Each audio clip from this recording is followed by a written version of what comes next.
quando eu entrei no Senado Federal, as discussões que nós tínhamos, os grandes temas que eram discutidos e levantados, hoje já não existe mais, e me discurso de nossos desembargador, juiz aqui, mesmo a justiça, hoje não tem a mesma, eu não diria, não tem a mesma imagem.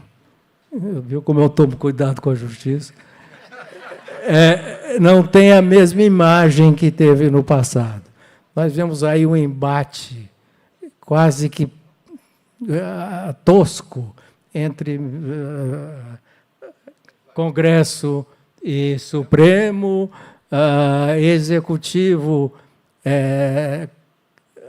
aliado do Supremo, coisa esdrúxula, Executivo é aliado do Supremo, formaram uma aliança Executivo e Supremo. Não estou dizendo que é assim, não, estou dizendo que dizem os jornais que é assim. E, enfim, e entrando em uma série de discussões absolutamente pequenas e que não tem esses assuntos, o tamanho que o Supremo precisa ter. Enfim, o modelo político, a relação entre Executivo e Congresso Nacional, para mim, também está enormemente complicado, diferente do que era no passado.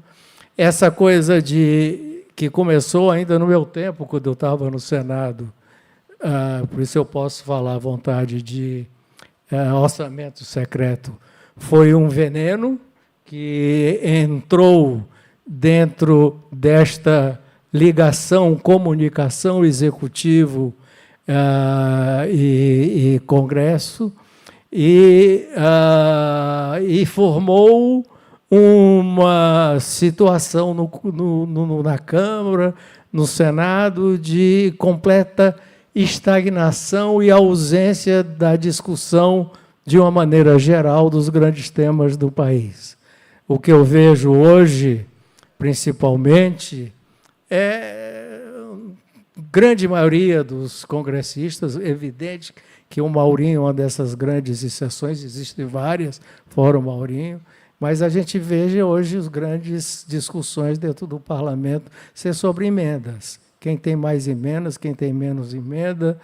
E com isso nós provoca uma outra discussão, outro problema, que hoje nós vamos ter uma eleição daqui a 2 anos, por exemplo, para o novo Congresso, deputado estadual, deputado federal, governador, em que quem não tiver um leque de emendas disponível, provavelmente vai ter uma dificuldade gigantesca de ser eleito, porque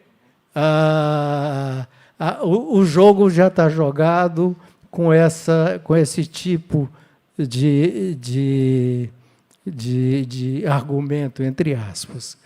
Então,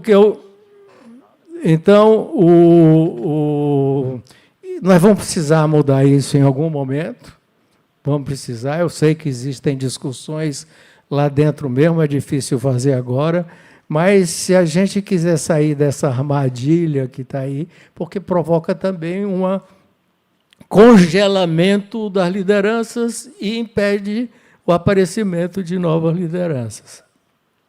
Então, vamos ter que trabalhar nisso. Os nossos desafios são grandes. Eu estou vendo ali que eu já passei 3 minutos e já vou terminar dizendo que eu sou muito otimista no futuro desse Brasil, no longo prazo, porque esse Brasil aguenta desaforo.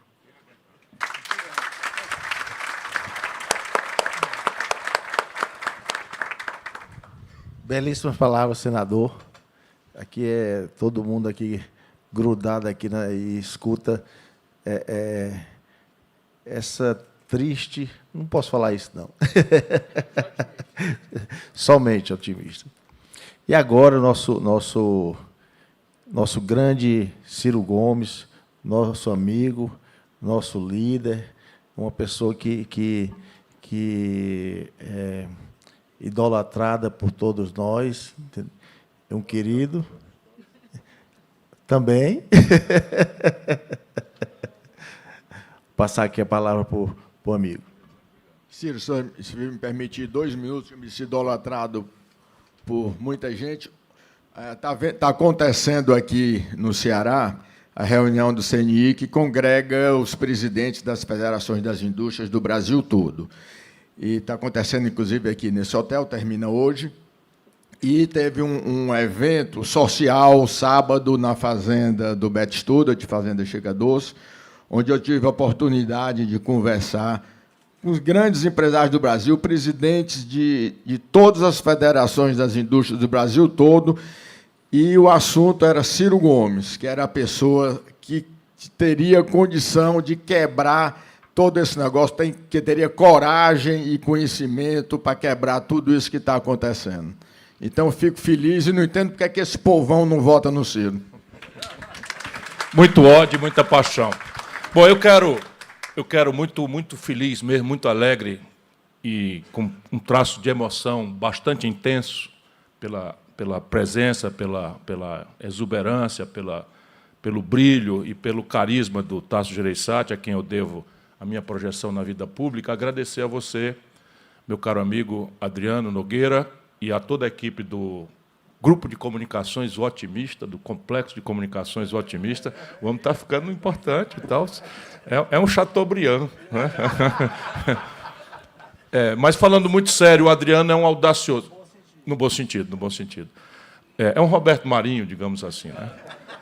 Mas o Adriano é exatamente aquilo que a gente vê de perto. É uma pessoa muito simples, extremamente simples, uma pessoa, sabe, de um carisma pessoal adorável, mas ele agigantou-se de um jeito tal que ele toma conselhos comigo, não é? Se a gente vai ficando mais velho, acaba virando conselheiro, e eu quase que dissuado, quase que desestimulo o Adriano na ideia. Adriano, está tudo quanto é de jornal fechando, tu vai abrir um jornal, já pensou bem, calcula quanto custa, calcula quanto vai ganhar, e não sei o que e tal. Olha aí, está funcionando, parabéns, e eu sei que é graças à sua dedicação, ao seu talento, e eu tenho muita alegria de ver o seu êxito se coroar de outra etapa, de chegar em Brasília, de chegar em São Paulo, de começar a adquirir uma respeitabilidade de maneira a trazer até aqui, pela sua capacidade convocatória, figuras extraordinárias, como aquelas que nós vimos hoje aqui ao longo do dia. Essa alegria, né, toma relevo muito grande, porque estão aqui à minha direita e à minha esquerda, só de quem vai ou de quem vem, né, para não participar de polarização nenhuma, um amigo também do tempo que era liso, né? O Zé Carlos. Eu conheço o Zé Carlos e o Erivaldo, seu parceiro e sócio, desde que eles começaram, jovens formados. Nossos pais eram amigos, um grande jurista, não é, um grande mesmo líder da comunidade jurídica do Ceará, professor Osmundo Pontes, que é o pai dele, dona Cibele, eu conheço desde tanto, e, portanto, é uma alegria muito grande ver o seu... E eu dela.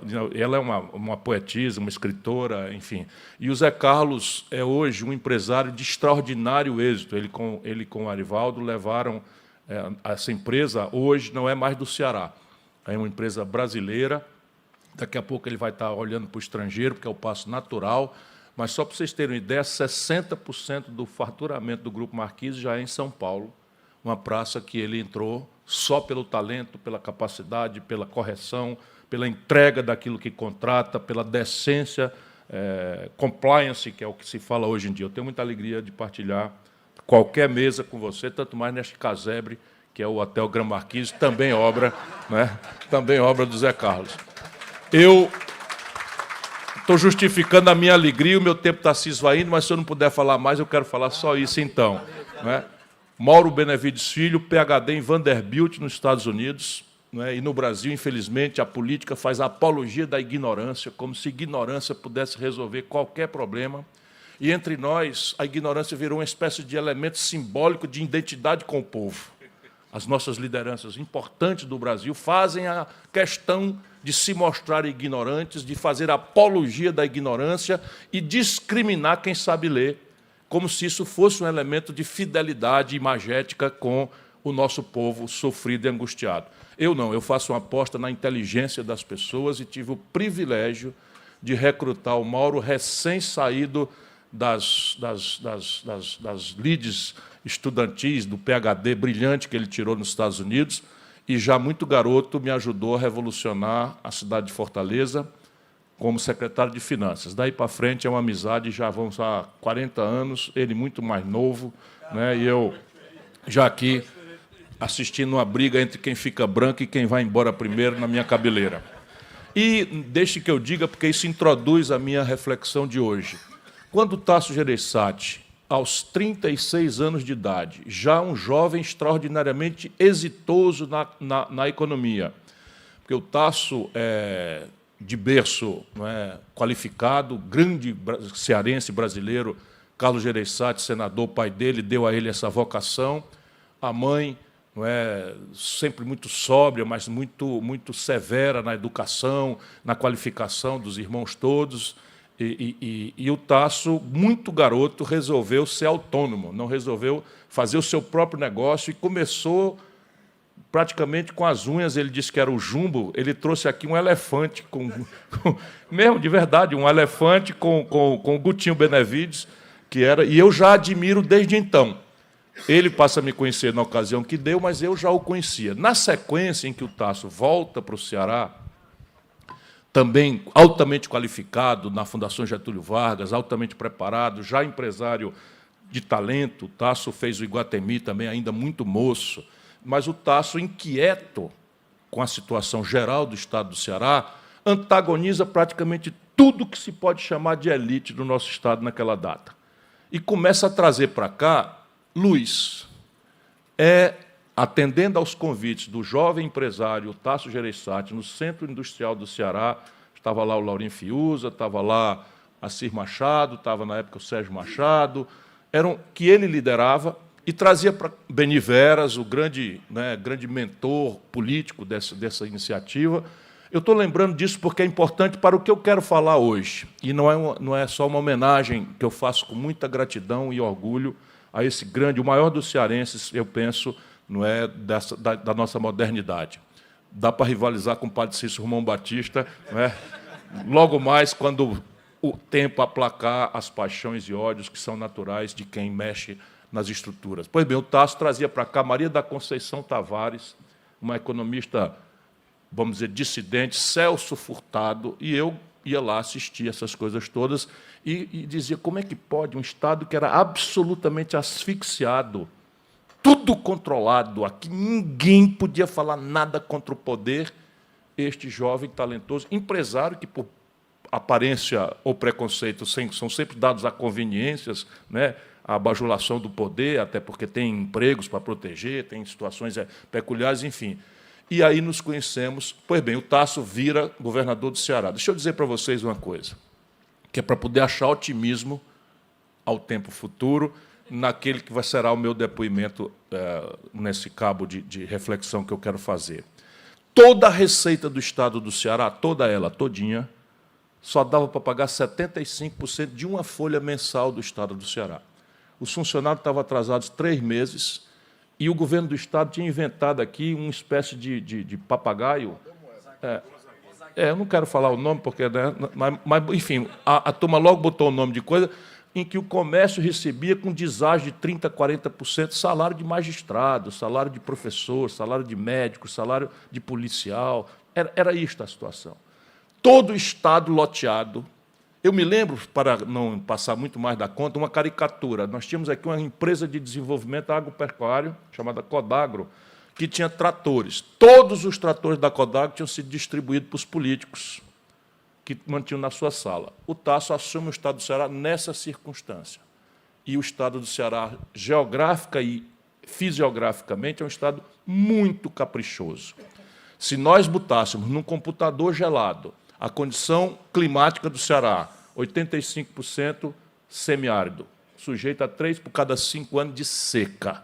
Se nós botássemos nesse mesmo computador frio, nos ar-condicionado, o solo, o levantamento é dafopedológico, aprendi esse palavrão aí, né? O Ceará é 80% um afloramento de pedra, do cristalino, imprestável a qualquer agricultura de alta linhagem, a não ser nas poucas manchas de irrigação.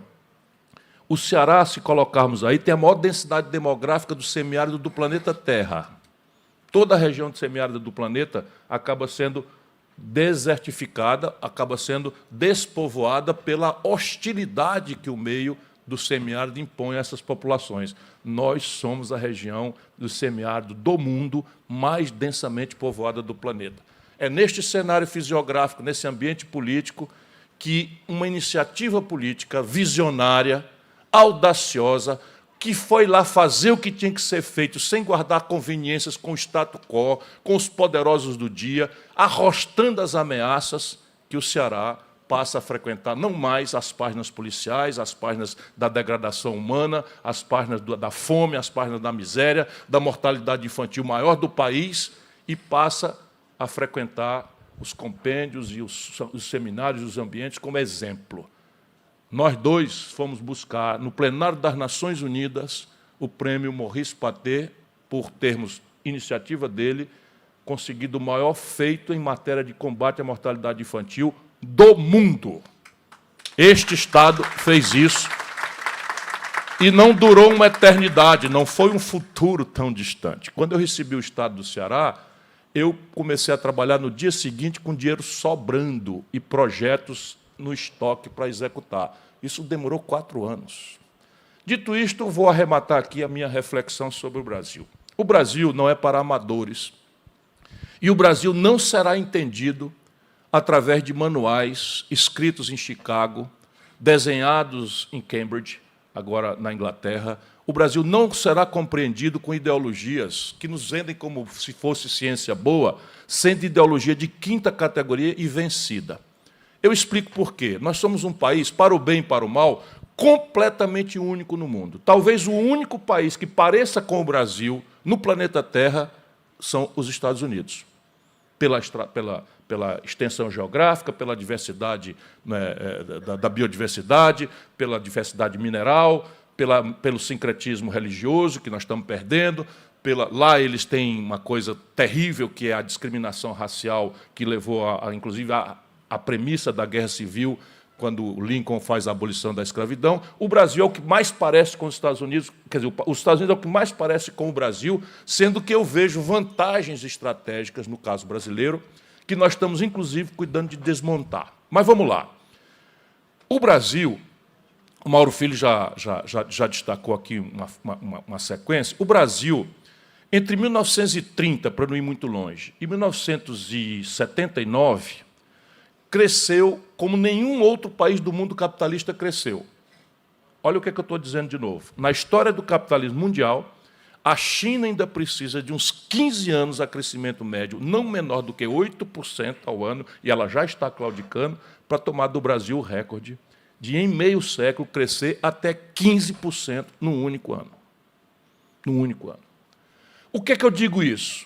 Para, olhando para os jovens, espancar qualquer pessimismo. Querido, eu sou otimista também. Veja, este país não tem defeito genético. E era que era um país precário. Nas décadas de 50, 60 e ainda 70, o Brasil era um país rural. 80% do povo, quando aconteceu a Revolução de 30, morava no campo. E era uma gente iletrada, absolutamente iletrada, sem acesso a nada, dominado por uma estrutura oligárquica assentada no neoescravismo do latifúndio, do café, de São Paulo, enfim, da oligarquia de Minas Gerais. As mulheres não tinham direito de votar, o voto não era secreto.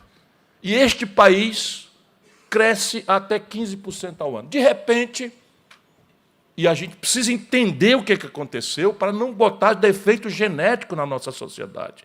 De repente, o país perde a vocação de crescer. Tem data isso, 1979. O que aconteceu ali? E por que a gente não tem sido capaz de, compreendendo aquilo ali, reformular nossa estratégia de desenvolvimento? O que aconteceu ali foi o colapso de uma concepção política, num primeiro momento revolucionária, com vários traços autoritários. Eu não estou falando nem de democracia, nem de franquias libertárias. Não estou falando de desenvolvimento. O Brasil tinha montado, pelo gênio do Getúlio Vargas, mas com a influência, vamos dizer, neo-keynesiana de vários brasileiros importantes, não é? O Brasil tinha montado uma estratégia que era modernidade econômica, que na data era símbolo de indústria. Iríamos nos libertar da economia rural de subsistência na extensiva maioria do nosso povo e da monocultura do café e da cana-de-açúcar por um baronato neo-escravista. O caminho era a indústria. Qual indústria? Isso tudo aqui não é história passiva, é recuperar nossas perplexidades contemporâneas e superar sem preconceito, mas usando a inteligência, o nosso desafio de futuro.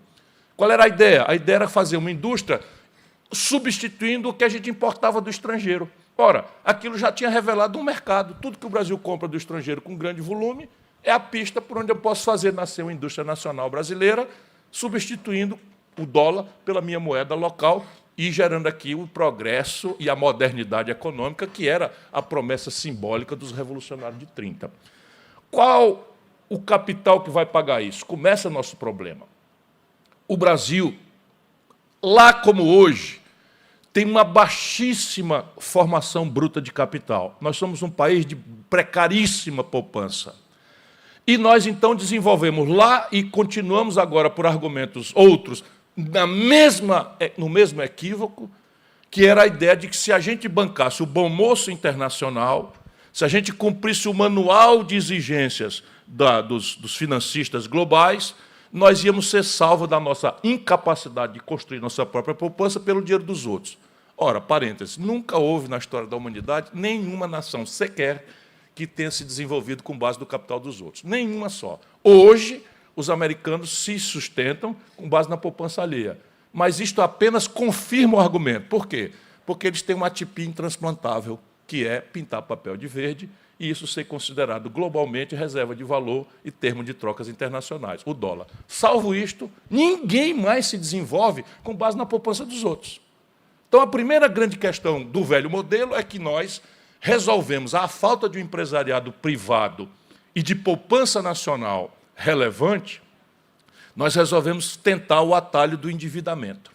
Na data, faça-se a devida vênia histórica, não era possível visualizar o que ia acontecer 40 anos depois. É que aqueles contratos que o Brasil tomou emprestado no estrangeiro eram contratos de 3% de juro ao ano, com 2 anos, 3 anos, 5 anos de carência e 12 anos para pagar em prazo médio. Então, qual era o problema, pensaram os da data? Eu pego $1 bilhão nessa valsa, abro uma Petróleo Brás, no ano 3 desse investimento, o Petróleo Brás estava me pagando, estava faturando o que eu tinha mais 10, 12 anos para frente para pagar. Então, danaram a tomar dinheiro emprestado barato lá fora e abrir Brás aqui dentro.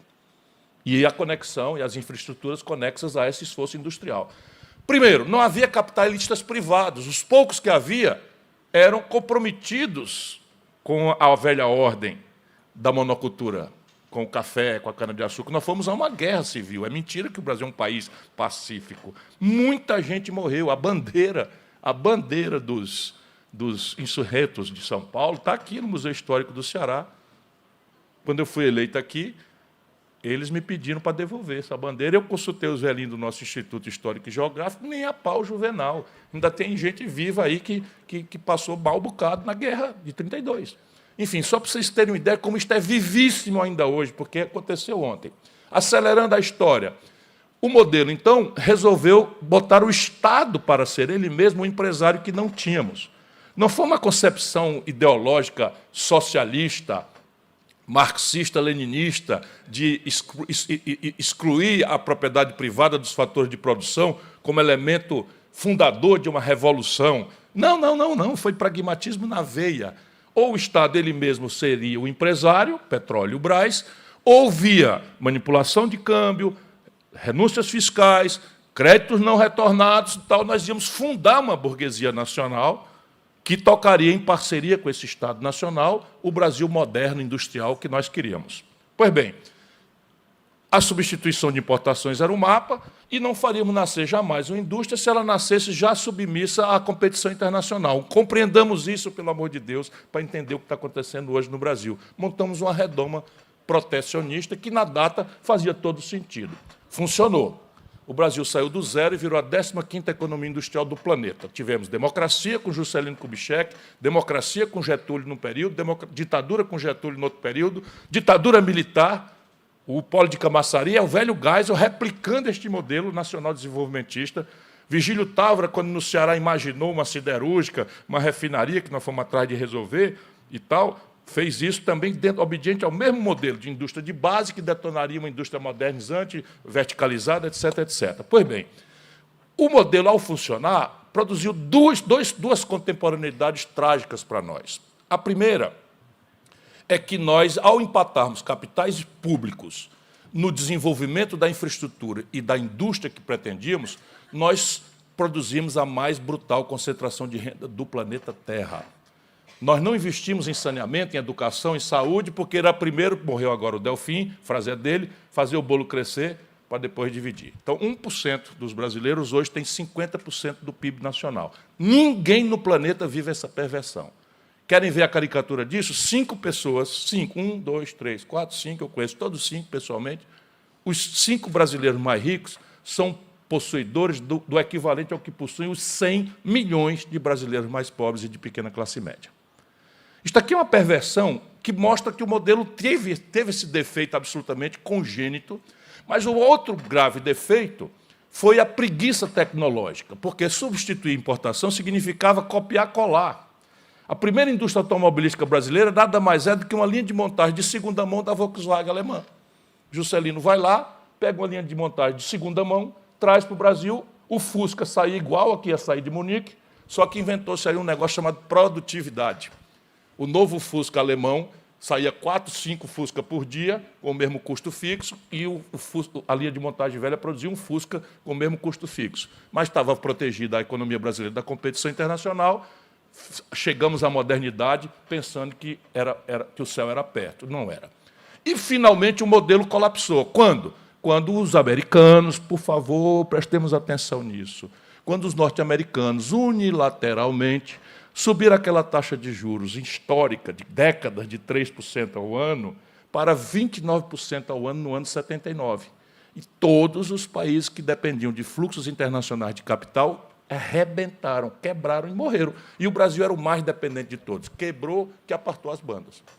O que acontecia conosco? Que é para explicar essa tragédia que o senador descreveu com muita fidelidade. E é uma tragédia mesmo que nós estamos vivendo hoje no Brasil. O que acontecia naquela data? Essa é uma tese de um livro novo que eu estou escrevendo, senador, sob o ponto de vista de entender o que está acontecendo com a decadência da política brasileira. Nós, da oposição, não aceitamos relativizar o argumento do colapso internacional do juro, da sequência da crise do petróleo, como relativização da nossa crítica à ditadura. Por 2 razões. Uma é que não tínhamos nada que relativizar mesmo. Nós não íamos aceitar a ditadura e qualquer desculpa que nós dessemos ou aceitássemos douraria a pílula. Então, para nós, assim, a culpa é da ditadura. Devolva a democracia que tudo se resolve. Ah, o juro subiu, diziam os militares, os ditadores e tal. F pontinhos. Né? É a ditadura. Ah, o petróleo aloprou na coisa. F pontinhos. A ditadura que é culpada e tal. Nós simplificamos dramaticamente isso. Isso não é história, isso é Lula e Fernando Henrique. Os 2 mais importantes líderes deste período democrático do Brasil acreditaram na nossa mentira, na nossa simplificação grosseira, que tinha um motivo nobre, destruir a ditadura.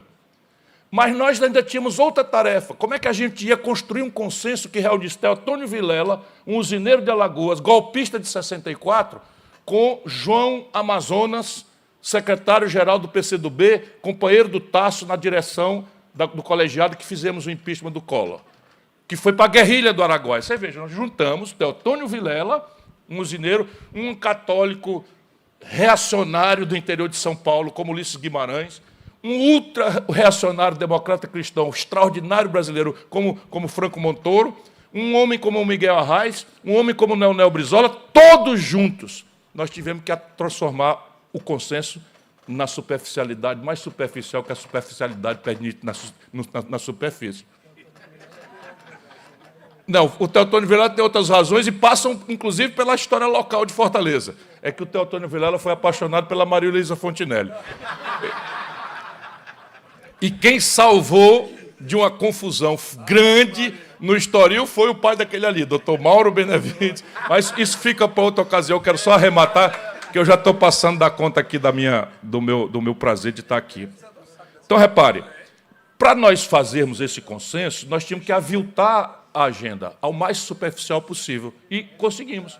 Anistia, eleição direta, constituinte. Conseguimos. A nossa geração acredita no milagre da política porque nós vencemos o que parecia ser invencível. Porque nós tivemos essa habilidade. Só que o problema da democracia no Brasil é que ela não entendeu que nós estávamos administrando o que precipitou, inclusive sem tirar o heroísmo de ninguém, o fim da ditadura. Essa bomba do colapso do velho modelo explodiu no colo do general Figueiredo, para fazer a paródia da tentativa de um atentado terrorista que os militares iam promover no dia 1º de maio em São Paulo. Então, repare, de lá para cá, esta é a tragédia. Nós não conseguimos encontrar uma equação para substituir o velho modelo. E os cacoetes, os saudosismos, as interdições, a politicagem, o corporativismo, a fisiologia, viraram a resposta para isso. A tragédia foi agravada por quê? Porque no mundo, se eu estiver abusando, Adriano, me corte aí, mas eu realmente estou me exibindo para o Tasso, para o Zé Carlos e para o Maurinho. Então, veja, no mundo estava acontecendo uma mudança radical, que era o fim do experimento social-democrata como hegemonia moral e intelectual no campo europeu. O que era a social-democracia? A social-democracia era uma resposta objetiva que os europeus, especialmente os europeus da Europa Ocidental, construíram, porque eles eram o território físico, o tabuleiro de dama, o tabuleiro de xadrez da confrontação de ogivas nucleares de curto alcance, de médio alcance, não existiam ainda os mísseis intercontinentais, e eles queriam achar um caminho para desarmar o lugar físico onde essa Guerra Fria estava acontecendo. Então, tentaram inventar uma espécie de sincretismo, que era, vamos eleger o valor, a axiologia do socialismo, que é a igualdade entre as pessoas, e afirmar o valor, a axiologia dos liberais, que são as liberdades políticas e a propriedade privada dos fatores de produção. Vamos associar duas coisas. Por que a gente precisa abolir uma e a outra? Por que para ser socialista eu tenho que abolir a propriedade privada e as liberdades? E por que para ter liberdade eu tenho que abolir a justa luta por igualdade entre as pessoas? Formou-se a maior mancha de equidade da história da humanidade. Teve um êxito relativo. Só que tinha um custo, para a gente entender, e eu acabo. Qual era o custo? É que a cunha fiscal sobre o produto europeu era muito alta para financiar o welfare state. Mas isto podia acontecer. Por quê? Dois fatores. Primeiro, solidão concorrencial. Quem quisesse acessar as modernidades da eletrônica, da TV, etc., tinha que comprar do Atlântico Norte. E a segunda é que eles tinham uma ferramenta de, vamos dizer, de extração de riquezas imperiais pelo colonialismo. Os dois fenômenos foram saindo de cena a partir dos anos 50, dos anos 60, dos anos 70, até acabar. O primeiro fator é a emergência de um produto industrial sofisticadamente moderno, que vem de institucionalidades exóticas da Ásia, primeiro o Japão, Singapura, Vietnã, e agora a explosiva China, que não tem estado de bem-estar social e que tem uma institucionalidade intransplantável, portanto, tem uma competitividade, e eu vou terminar com este argumento, absolutamente impossível de ser acompanhada por um Estado que onera seu produtor com 50%, 60% de carga tributária, como é a história da Europa. É evidente que, se eu fosse um lorde europeu, eu ia entender perfeitamente que a solução para a ineficiência sistêmica, a perda de competitividade, era desmontar o Estado, reduzi-lo a uma dimensão mínima, desentranhá-lo do domínio econômico e fazer a apologia de que a eficiência da iniciativa privada é que é o novo dogma de fé. Mas nós não somos europeus, nós somos brasileiros. E o nosso país, o Tasso já destacou, o nosso país ficou velho antes de resolver o seu problema econômico e social. Nós estamos envelhecendo e não existe nenhuma condição de você praticar o neoliberalismo como resposta para o problema brasileiro. Meu irmão Zé Carlos, meu amigo Zé Carlos, temos tido essa conversa. Por quê? Porque a produção do mundo, a divisão internacional do trabalho no mundo, tem características absolutamente impossíveis na sua assimetria com as condições médias de empreender no Brasil. Por que a economia de serviços no Brasil é quem está sustentando a nossa vida e o resto está se acabando? Por uma razão simples, é que o empreendedor globalizado tem 3 características que não existem para o empreendedor médio brasileiro. Primeiro, financiamento. Dramaticamente barato e com personalidade de capital que nós não temos nem o nome em português.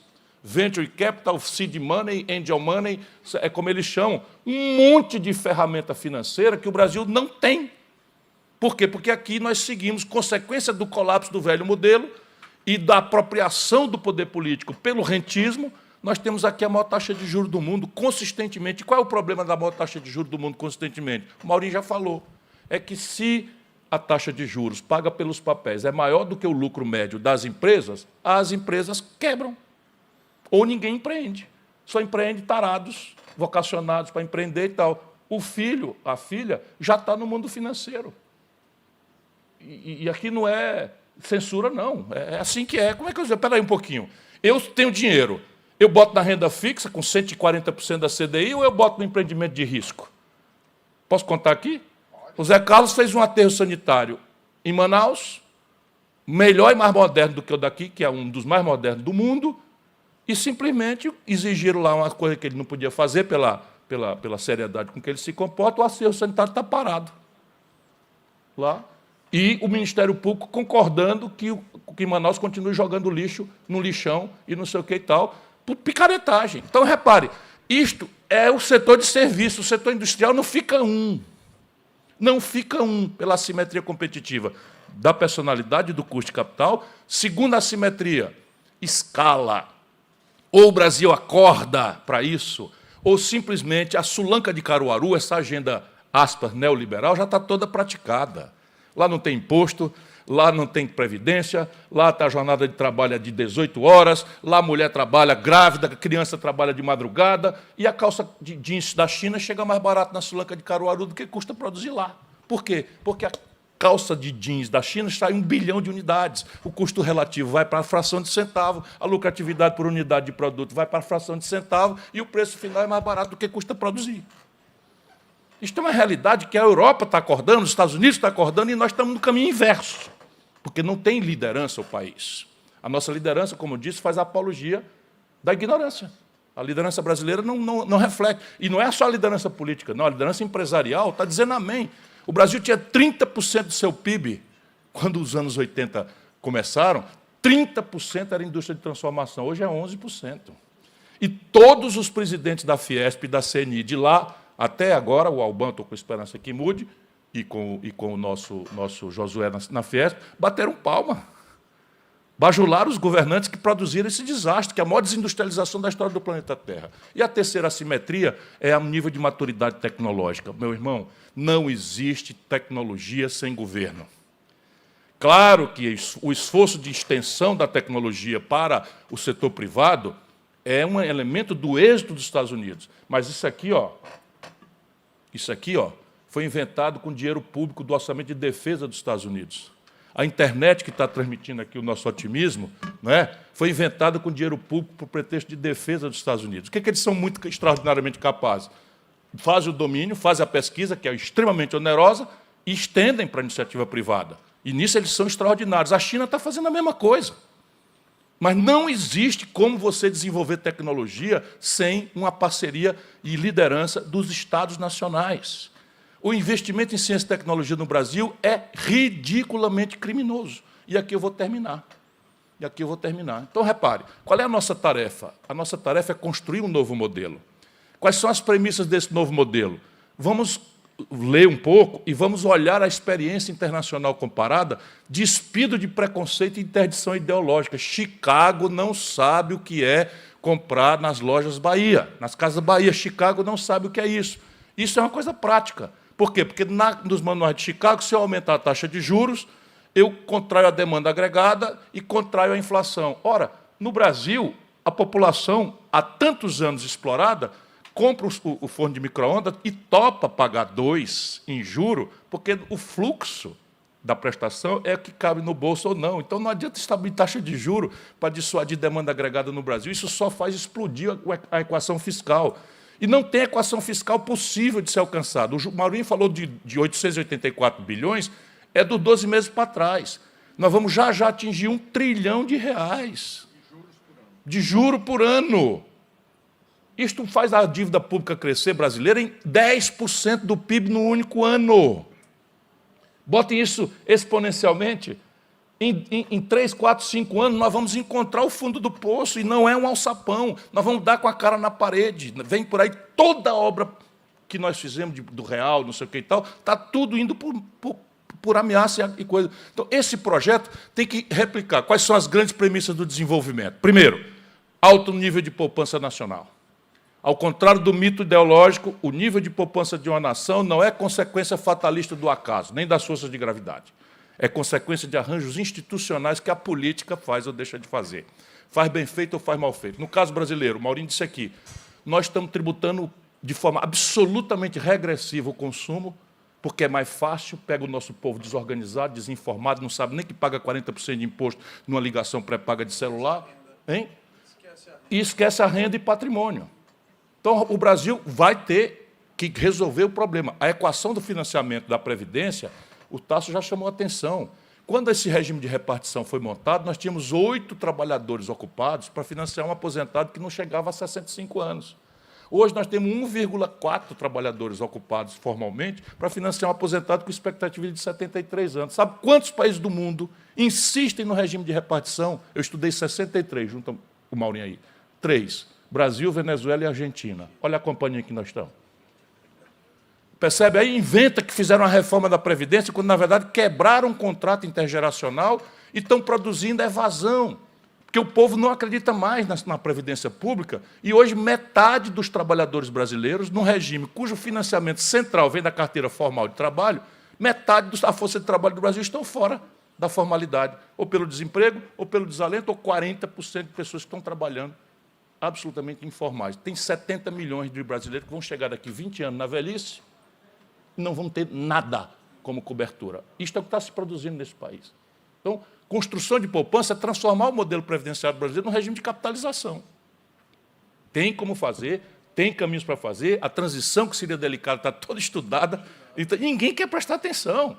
Nós apresentamos isso para o debate no Brasil, ninguém quer nem sequer prestar atenção, porque a política virou essa coisa destrutiva de ódios e paixões, etc., etc. Segundo, acabar com ideologia de quinta categoria, vendido como ciência boa, e só prospera aquele povo que um dia entendeu que era preciso construir um consenso entre governo forte, empresariado convergente com o consenso desenvolvimentista e uma academia pronta para responder ao desafio tecnológico do objetivo. A China só explodiu de crescimento quando compreendeu a necessidade de fundar sua iniciativa privada. Enquanto era um Estado, até teve progressos militares importantes, tecnológicos, etc., mas só virou essa potência quando fundou. Os americanos só são a potência que são quando se livraram, desde a sua fundação, de preconceitos e interdições ideológicas que eles fazem para fora, para a propaganda, e que para dentro fazem completamente diferente. O New Deal é um exemplo para o Brasil de hoje, porque foi no meio de uma depressão econômica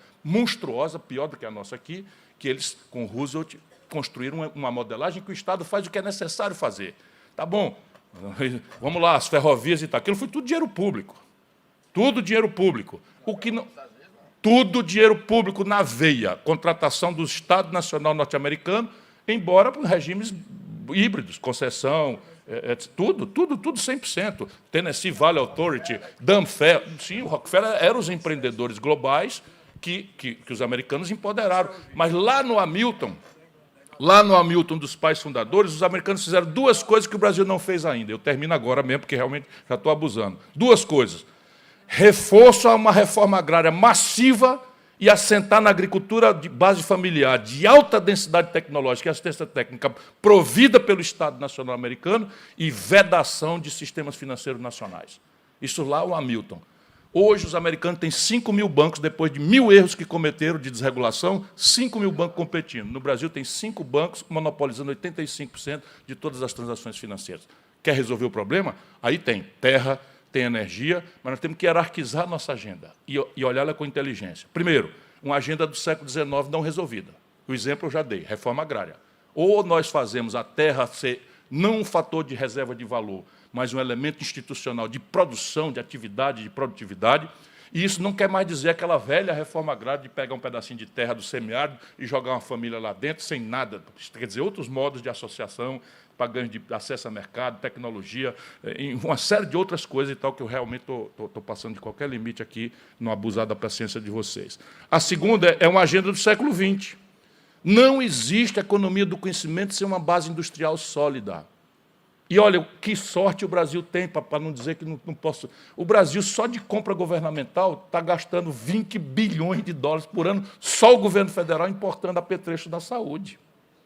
83% disso está com patente vencida, que você pega ali em Irauçuba, monta ali com o apoio das universidades, uma certa cluster de coisa, e a encomenda do SUS paga, o dinheiro já está ouvindo a conversa, nós estamos mandando 30 bilhões para se juntar, estados, municípios, no Complexo Industrial da Saúde, Complexo Industrial de Petróleo e Gás, meu irmão, faz sentido, e essa é a contradição brasileira, ficar indo pela cabeça dos outros. O petróleo ainda será um elemento central da economia humana pelos próximos 30 anos, pelo menos.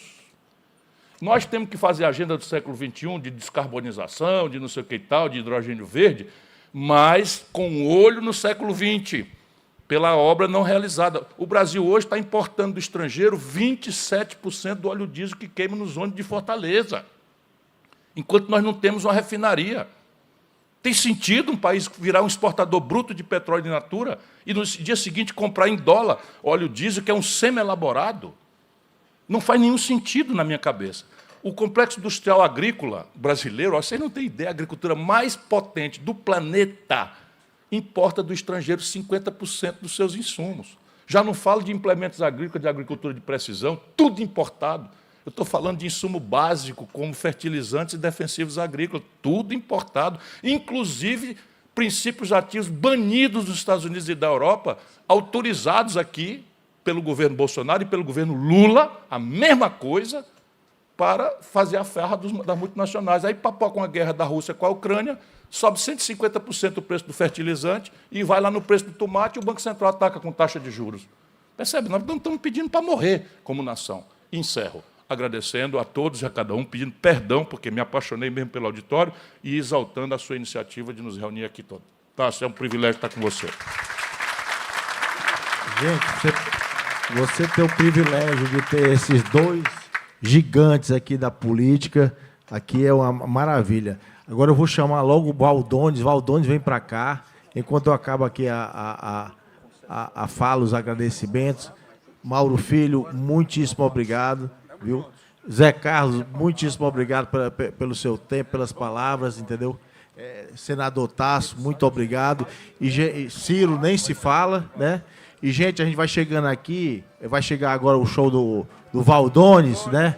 Campeão Valdones. Nós estamos chegando, vamos bater a foto aqui, nós estamos chegando a 13 horas de evento, entendeu? Muito obrigado pela paciência de vocês. Não, começou 7h30 da manhã. 12 horas de evento, se você está me entendendo. Tá, 12 horas de evento. Ah, é 12 horas de evento, perdão.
coração das coisas que